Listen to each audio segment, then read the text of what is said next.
Agora que você viu alguma das teorias do design, é importante que você pense bem no seu público-alvo. Com base de que existem algumas questões como layout em F, como contraste, como a segregação que a gente viu, que são muito gerais para todo mundo. Ou seja, todos os tipos de público vão absorver isso muito bem e isso continua se mantendo como padrão, não importa com que público você esteja mexendo. Porém, existe algumas coisas que precisam ser observadas na hora da gente construir um layout para um público mais geral ou para um público mais maduro, ou seja, quando você vai ter pessoas que tiveram uma educação visual já ali na base dos anos 50, 60, que observaram muita mudança nos layouts, porém essas pessoas precisam ser atingidas por campanhas um pouco mais tradicionais. Então, ainda que você inove na escolha de cores, por exemplo, ou na escolha de imagens ou de tipografia, mas a sua organização de layout vai precisar se manter a mesma. É bom que você coloque, como a gente já viu também, as informações mais vitais da linha da esquerda para a direita, mantendo tudo aquilo que é necessário que seja visto primeiro nessa primeira linha e depois você vai descendo tudo com um grau de importância menor. É uma pirâmide invertida mesmo que nós vamos construindo nesse caso. Pensando no público-alvo um pouco mais jovem, que acompanhou as últimas mudanças e que está se adaptando às mídias sociais, a tudo aquilo que é novo em termos de design, você pode quebrar um pouco algumas regras, né? A gente vê muitas vezes em bancas de revistas hoje, as revistas em quadrinhos, mesmo brasileiras, sendo escritas ao contrário do que a gente está acostumado, como se faz no Oriente, no Japão, onde tudo se posiciona da direita para a esquerda. Isso é o tipo de coisa que você pode fazer, porque a geração mais nova consegue absorver o conteúdo de uma publicação, absorver um conteúdo de um determinado texto publicado, de uma determinada peça publicitária, de um jeito um pouco diferente. A questão dos olhos também, que você vai precisar usar com muito contraste para públicos mais tradicionais e que você pode quebrar um pouco essa regra com públicos mais novos. Então, vale a pena que você tenha muito claro qual é o seu público-alvo, o que você planeja atingir.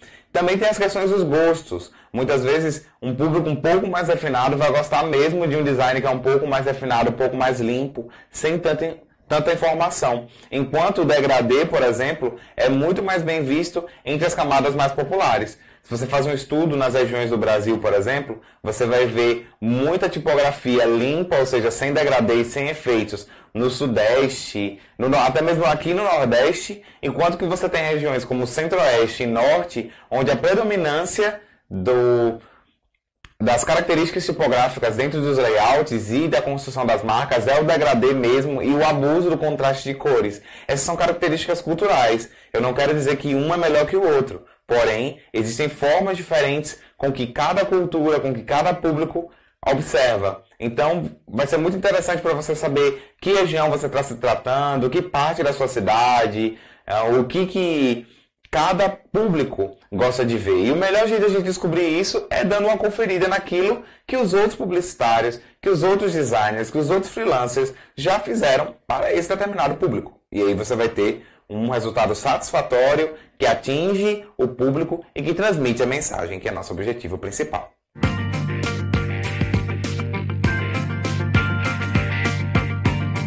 Uma campanha, por menor que seja, por exemplo, quando alguém vai pedir a você para fazer um banner que fique do lado de fora do estabelecimento. Ainda que isso não seja uma campanha de grandes proporções, não envolve várias mídias diferentes, não envolve um alto orçamento, mas é uma campanha. Mesmo uma panfletagem simples na área, por exemplo, para um salão de cabeleireiro num bairro, aquilo é uma campanha publicitária, por menor que seja. E dentro da campanha, é necessário que a gente entenda o papel de cada um e como que você vai se encaixar nisso tudo. Nós começamos o curso falando sobre a questão de entender o cliente, de fazer entrevistas com o cliente e compreender principalmente que mensagem ele quer passar.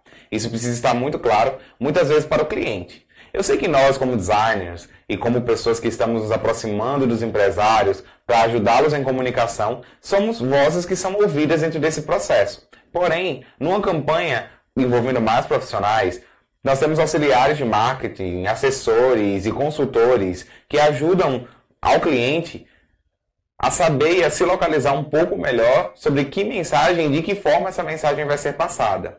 Nós, essencialmente, estamos no setor de criação, quando nós tomamos tudo aquilo que é fruto das pesquisas de mercado e transformamos isso em linguagem visual. Porém, como eu venho repetindo durante todas as aulas, é muito comum que nós, como freelancers, muitas vezes encontremos casos em que vamos atuar como consultores de marketing, fazendo pesquisa de mercado, construindo a linguagem visual e também facilitando a publicação, ou seja, levando para a impressão, trazendo o material impresso de volta e só entregando ao cliente. Eu sei que nós deveríamos receber até um pouco mais do que os valores que são praticados hoje por nós no âmbito do mercado.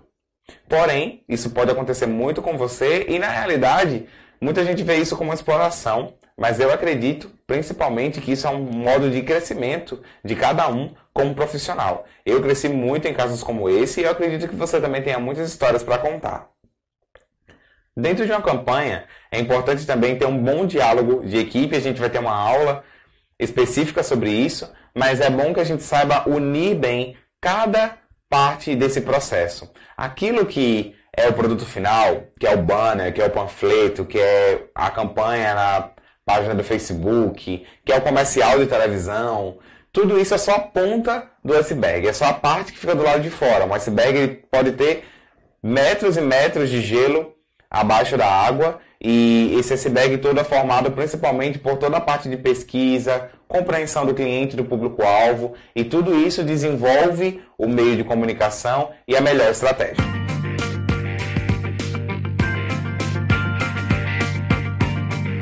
Depois de pensar em todo o processo da campanha, se faz necessário formular a estratégia. A estratégia está totalmente ligada ao produto final.